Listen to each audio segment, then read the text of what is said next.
Hello, peeps, and hello, peppers, and welcome to Film Friday. Hello, stranger. If you've never been here, it's great to have you here. My name is Frida Martins. I am a German artist with multiple disabilities living in Iceland, and on Friday, I am always trying to retell a film with tarot cards. And during the autism month of April, Desi the Desmo is helping me a little bit here. And she may not look too classy, but she sometimes shows me about the good old childhood memories that have sunken underneath the sea. And today I was debating if I should like do one of these like 1960s epic Bible films that were actually quite common in my area in Germany because I think it's still forbidden to do any like to keep any stores open or something uh, in Germany on Good Friday. But actually, here in Iceland, I woke up to the announcement that there would be like a good children's movie. And it is called A Horse Story. It's about um, a little girl growing a little bit older with a horse. And it turns out that the horse can talk. And that actually, like in the logic of this story, all horses can talk. But it's horse tradition to not tell that to the humans. And that is also significant to me because, like, I'm writing still this graphic novel about like a mythological sea monster that might be related to horses, is more intelligent than it looks, and also has some features of whales. Like, whales are supposed to have traditions and culture in real life. So it's important. It was nice to see that there is a logic where the horses also have traditions and reflect them. You will be given advice that's both practical and creative, and it should be followed precisely. Well, here is a parent, and okay, given with the fact that this says Queen of Earth and it's a mom with a young, and actually the film begins with, of course, Champion the horse is being born, and the horses tell Champion that every horse has to decide on their first birthday what they want to be, like a show horse, barrel racing horse, reining horse. Like there was a actually a really positive encounter, I would say, with all those terms about American Western riding that I learned as a teenager because I wanted to do Western riding, but I never ended up finding someone who could actually teach me.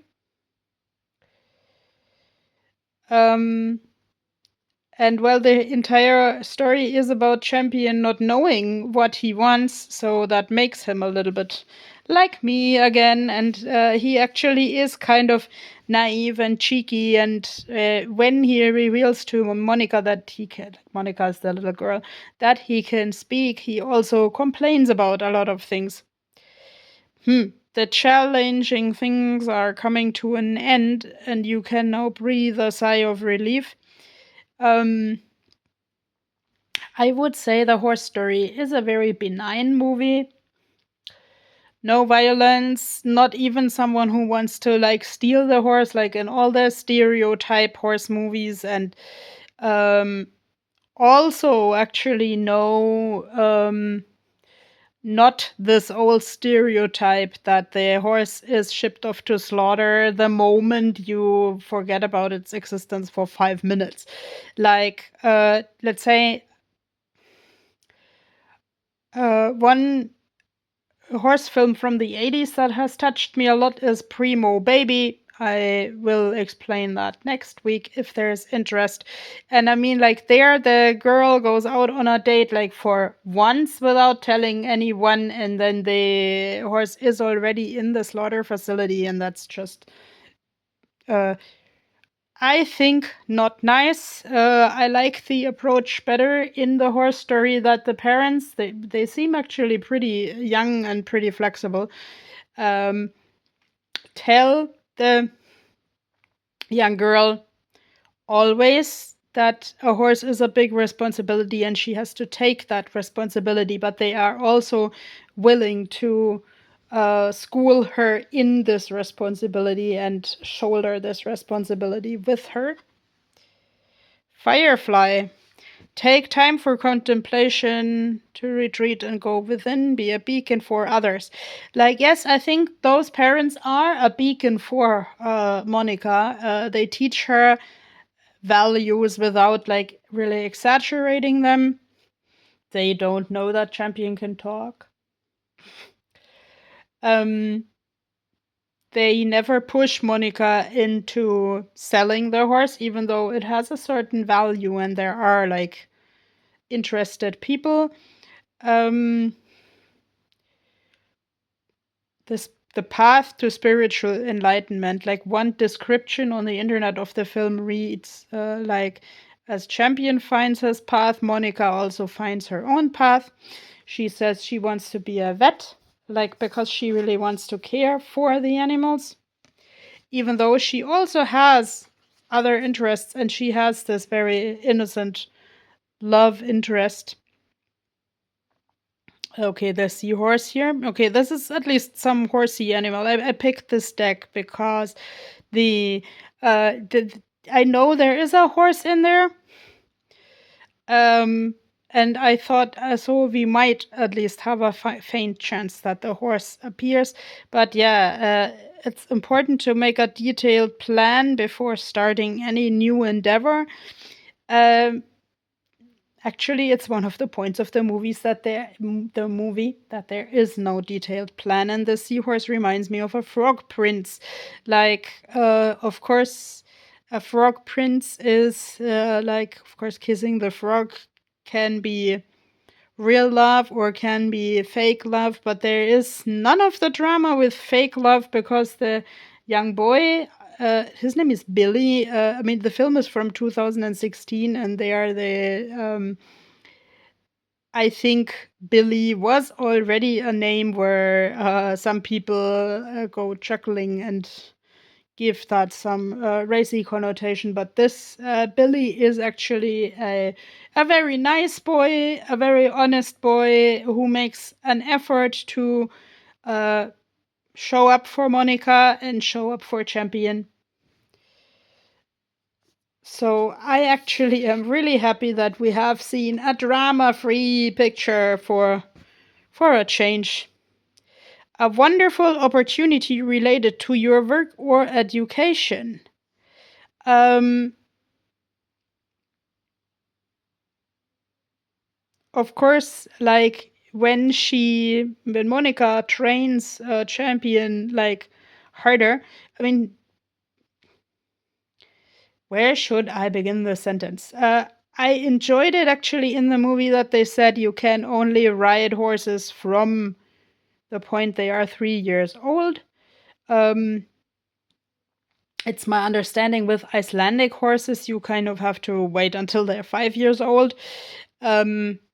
Because they grow somewhat slower. But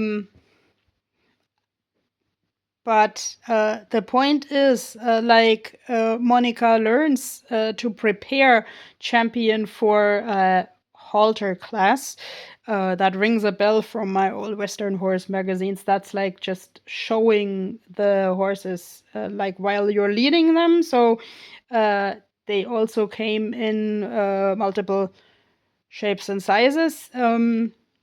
Even though I assume they were all typical Western breeds, like some of them also had these fancy pants Western horse names of the type I'm a superstar or something. Like really, Ima is a component of the name. Yeah, Queen of Fire here, like here we are with the superstars. Don't underestimate your ability to manifest your dreams. So Champion and Monica go on a lot of halter showing competitions, and they improve with every competition. Like when they try to use Champion as a bucking horse. That's also like an expression that I learned in my Western horse magazines as a teenager. Like a rodeo bronco that is supposed to throw people off his back, but Champion is too nice for that. That actually ends up in like Champion being ridiculous. So this is not his home, and this is actually pretty close to home because, like, while I have to learn to establish boundaries, and while I am really searching for contacts who want to learn with me, sort of like Monica does with Champion, I don't support backing horses and the like because that is like not nice to the animals, and I support gentle horse training and gentle people training, yeah, still with showing boundaries. And actually this gentle way wins in the movie, and I found that a very nice pastime for relaxing, and like because that reminded me of my own time in the prairies, where I was not allowed to ride, by the way. I think I will also watch this other prairie movie tonight that I like. And I'll see you next week for the next Film Friday, probably with Primo Baby. Bye bye.